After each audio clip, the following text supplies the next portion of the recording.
So from Disney to Sin City we go. Las Vegas, Nevada. Tony Bruno out at Super Bowl 58. He's been out on Radio Row for the last couple of days, and he's with us once again. And he's joining us, I believe, via Zoom. Do we have you, Mr. Bruno? Absolutely. You are looking live here at the massive Mandalay Bay Convention Center. It's a beautiful morning for football. Wow. But by the way, it's been a bad. Can you guys hear me okay? Of Perfect. course. You sound great. All right. The weird thing is, last year in Arizona, it gets chilly in the desert in Arizona. And again, I'm not looking for sympathy here because, we start at 5:30 and we go to 7 o'clock at night. So that's what you do when you start a sports network. Let me show you my set here real quick. Yep. There's the 2BSN set right there. Wow. Look There's at the that. Mick Robbins here. Yep. There's the great Pete. There's Pat McAfee set over there. Took them 3 days to build his set, and he's only going to be here for 3 days. He's showing up today. Wow. That's the life of being a superstar, not lugging your own equipment. But there hasn't been any sun here. The only sun we saw was the sphere. That's the only thing that shows light, and the Luxor light that goes up into the sky at night. It's been cold. It's been drizzling. So if you came here at the beginning of the week and spent a lot of money, I know, by the way, Las Vegas now is the most expensive place on earth. Mm-hmm. Forget about Paris and London. You can't buy anything. You can't buy a burger here for less than $24. Wow. You can't get a Nathan's hot dog for like less than $15. And if you want to buy a full pizza here in the Mandalay Bay at the food court, $53.99 for a pizza. Oh my gosh. $55 for a pie. Wow. That's an outrage. That An is. absolute outrage. And I'm going to say Bidenomics. I have to blame somebody. Yep. And I hate to go the political route this morning, but the first thing I do when I come down here, I check out what did Biden do last night? And apparently my buddy Pete Shepard said there's a clip of him talking about 5 more years or something. Well, he was talking about Snicker bars and how they've shrunk in size and gone up in price.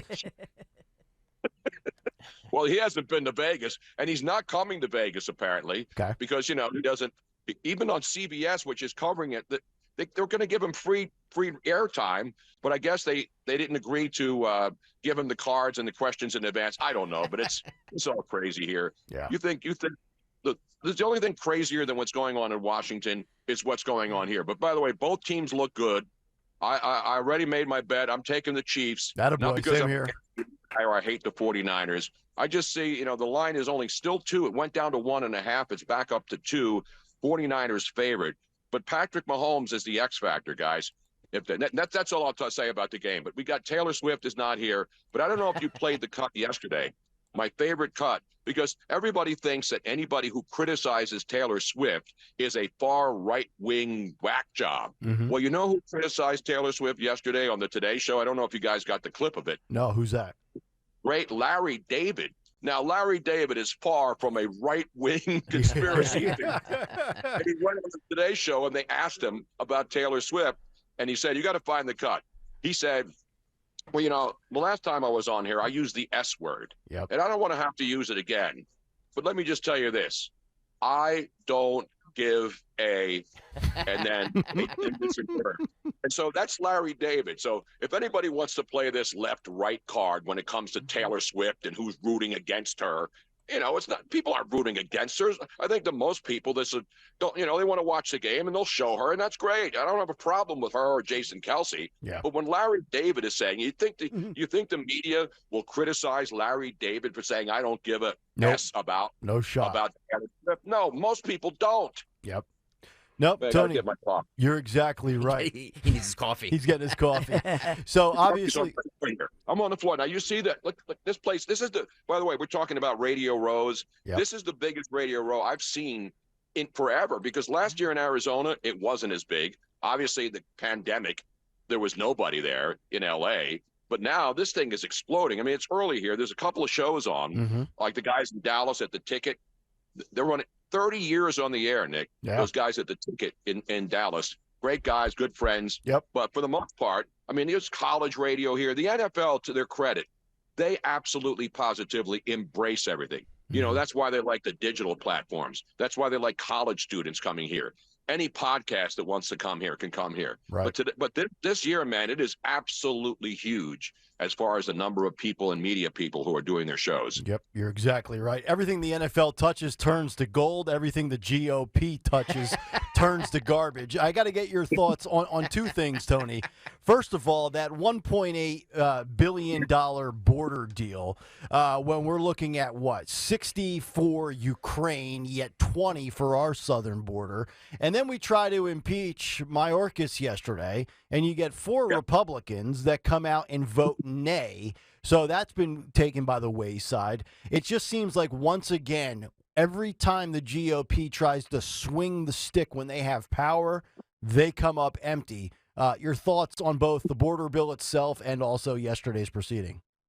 I was so upset because I'm still on the social media at Tony Bruno Nation on Twitter. If you want to follow me, I don't know if you caught my last picture of the night because we went to the media night. And I ran into the Blue Man Group. I saw I've that, never been close to the Blue Man Group. So I said to one of the dudes, who's a real weird-looking dude, I said, wow, I said, is that paint like wet? So he grabs it and he sticks it on my head. It's not even Ash Wednesday yet. Isn't that next week, Ash Wednesday? Yes. I already had my blue ash on my head. And it's greasy. I had to wash my face to get it out of there. So those guys have some sort of a mask on. But anyway, the border bill, I was so outraged, I refused to walk into the border grill here in the Mandalay Bay with the two hot tamales. Have you seen them all over the place, the two chefs? The two hot tamales have been on Netflix.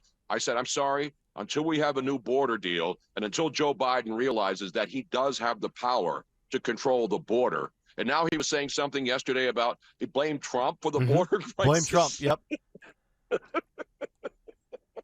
How many people still believe this? That's the bottom line. You don't even have to be political. Yeah. How many people can listen to the stuff that he says, and the media especially, and not say anything about it? Yep. It's just incredible. Yep. No, Tony, you're exactly right. They fall right in line, and they're also falling in line when it comes to many other things. You know, I don't know if you saw the speculation and some of the little leaked snippets, but Tucker Carlson in Russia to interview Putin. And you talk about the hypocrisy of, well, nobody's going to criticize Larry David for taking a swipe at Taylor Swift. You know, it's amazing is we've had journalists from mainstream media networks in the last 24, 25 years that have interviewed people, even like Osama bin Laden. Yet here you have Tucker Carlson, who goes, presumably on his own dime to Russia because he can afford to do so. And he's going to get an interview with Putin. I don't know. He's one of the biggest newsmakers on the planet. And I'm talking about Putin as we approach the 2 years of Russia and Ukraine. And now Tucker Carlson's being labeled as a traitor, and it's treasonous that he would go over there and do real journalism. Your thoughts on that? Yeah, I mean, that just shows you where we are in the world. And you saw Media Matters. They also came out, and they were going crazy about Tucker Carlson and treason. Meanwhile, Barbara Walters, back in the day when 60 Minutes, when the Mike Wallace, and those guys always went across the world to interview, tyrants. Now, Putin's not a good guy, but he is still a worldly, and he's still important in getting this Ukraine situation straight out. I'm not saying Tucker's going to get this thing solved, but why would you not want to interview Putin if you had the chance, if you're a journalist? Right. I mean, the fact that people are saying and journalists are saying this, I get that the partisan hacks at the DNC are going to spin that, but how can you be a real journalist or a member of Congress and call this guy treasonous for going to Russia and getting an exclusive interview? They get Joe Biden on and they call it an exclusive interview. Exclusive interview. And that's handpicked, and the questions are handpicked. You can do that every day when you select your media, the media of your choice, and that's passed off as journalism. But going to Russia to interview Putin is now a bad thing, and they shouldn't allow him back into the country. Imagine saying the guy should not be allowed back into the country. Yeah, and that's what people are saying. There's many people that actually believe that. So, no, you're totally right. It's crazy times indeed. Did I get the Disney word of the day? Can you put me in the running for the Disney contest? Am I eligible? Yeah. Well, I believe you are. Technically, you're not an employee of Odyssey, my friend, so you are eligible to go on this I need cruise. cruise after this week. I need to see sunshine. I'm serious, guys. It's like in the 40s at night. It's cold, drizzly, the miserable kind of cold rain. I don't mind rain, but everybody thinks Vegas is warm. The pools are all drained. Nobody's coming here to go to the pools. They're coming here to go to the casinos and gamble and the food. and the thrill, the color, the pageantry of the Super Bowl. Yep. But it's a fun event, and it's always nice coming out every year. I get to see all my friends. But when you can get to interview Carrot Top every year, and you get to interview the Blue Man Group, they didn't really. I asked the Blue Man Group who they liked, and they really had nothing to say. And so they comment on Taylor Swift. When the Blue, they don't talk, the Blue Man Group. No. But I think I got a future being in the Blue Man Group. All you have to do is put like this really tight mask over your face, slap some of that blue stuff all over, and then you make a lot of money. And you only do one show a night. Yeah, well, that's a great. Yeah, I need my own residency here. I'm going to move to Vegas for the Tony Bruno residency in the Luxor with Carrot Top and the Blue Man Group. One show nightly. Amen. Bruno live out at Radio Row in Las Vegas for Super Bowl 58. I've got to get your thoughts on two local sports stories, and I know this will be right in your wheelhouse because you always love to, put a bow on a season when you know it's over and thank so-and-so for participating. Dawn had some news on Monday's show about Carter Hart, the Flyers goaltender, and the allegations of a sexual assault from years ago. Joel Embiid, he is out with a meniscus injury. So, Tony Bruno, is it time to thank the Flyers and Sixers for participating in this year's regular season? It's getting closer. I'm getting closer. Anyway, that was Grand Funk Railroad, yes, right? Sir. Did they do that? Yep. That's great Grand Funk Railroad knowledge right there. By the way, the Grand Funk Railroad in Philadelphia is running behind due to equipment failure. Better known as SEPTA. Grand Funk Railroad in Philly is SEPTA, because is there a day that goes by where there's not a SEPTA delay and people aren't showing up and people are waiting for trains? It's an outrage. It is. What was the question again? I'm sorry. You wake up at 6. Yeah. I got up at 4:30 today. Thank you, Tony. Vegas time. Thank you, Tony. It's not even, the sun's not coming up for another hour. Yeah. Nobody feels sorry for you being in Vegas without the sun. I'm just telling you right now. It's 34 degrees here? It's like 40-something degrees here, and it's drizzly, and there hasn't been sun all week. We got here Saturday. The sun has not been seen in Las Vegas. Now, there's a lot of sons walking around here, but they're looking for their dad. They get lost, and the parents come in, they drop their kids off, and they go walking around to the slot machines, and they're sitting there at 9 o'clock in the morning, by the way, now that I've done a canvas, because I'm here as a journalist. I'm not here just to goof off. Yeah. 9 a.m. in the casinos is dead time. Because you come in, we came in at 11:30 last night, local time, which is like 2:30 your time. And there's a couple stragglers at people smoking and little old ladies at the penny slots. But then at 9 a.m. is dead time. 9 a.m. they have Joel Osteen on the bar monitors. And they have Joel Osteen on the bar. And I'm saying, wow. Yeah. By the way, I have a shirt on. This is not a profanity. This is my Welcome to Florida shirt. So anybody who thinks I have some sort of profane message on here. Welcome to Florida. That's awesome. WTF. That's awesome. You follow me? I follow you, exactly. So I got to ask you, since these are two great questions for you, since you're actually out there firsthand with knowledge of the Super Bowl. So let me ask you this first question. We have a story here that we were going to get into yesterday. We talked a little bit about the Super Bowl ads and how companies are going to be very cautious not to offend people and cause backlash and outrage on social media. The other story we did not get to was whether or not the Super Bowl, and we should have Super Bowl Monday, the day after the Super Bowl, becoming a national holiday. Here we go again. And one of the articles that we had a guy that wrote how you could actually pull that off and achieve it. Are you in favor of making the day after the Super Bowl a national holiday? Well, it'll be a national holiday for everybody but us. I mean, are we going to get the day off? No. I'm going to be here. We're watching the game. The game starts at 6:30. Here, what time? No, it starts at 6:30 in the East, right? So it's like 3:30 your time. Yeah. Yep. There's 7 hours of pregame and all that other stuff. Why? I saw somebody saying we should play I think Colin Cowherd said we should play the Super Bowl on Saturday. Is he crazy? I mean, so everybody's trying to reinvent the wheel. Why do we need another national holiday? And who's going to get off? I agree. It's got a national holiday. That means nobody works. That means the post offices, what's closed? Because there's a lot of national holidays where things are open. Yeah. And so who determines who gets the day off for the national holiday? And what happens if you don't care about football? Do you get another free holiday when you don't really care and you weren't watching it? You were watching Netflix. and chilling on Super Bowl Sunday? It's an outrage. Okay. I need a week off after this week. I need a week. I think there should be a week after Super Bowl week to chill and go back in the sunshine of Florida, getting ready for the big pickleball championship coming up in a couple of months. And spring training. We're only days away from pitchers and catchers reporting in Clearwater, Florida. That's and right. back to the good question about the Flyers, and obviously the Flyers are a mess right now. And the Joel Embiid thing, I had my meniscus. I tore my meniscus and my ACL skiing 30 years ago in Vermont, and I didn't even realize it. Now, it was swollen, but the next day, I go back home with my sons. We were skiing up there in Vermont, and I come home and it felt okay. But then I realized you can't push off when your meniscus is torn or partially torn. Mm-hmm. Now you can do stuff without an ACL. Unless, if you're an athlete, you need to get it fixed, and that's a long rehab. But a meniscus, they did arthroscopic 30 years ago. So now, Joel Embiid, and I was walking the same day. And so the medical world has really advanced. So a meniscus repair is not something that's going to shut you down. They say a month.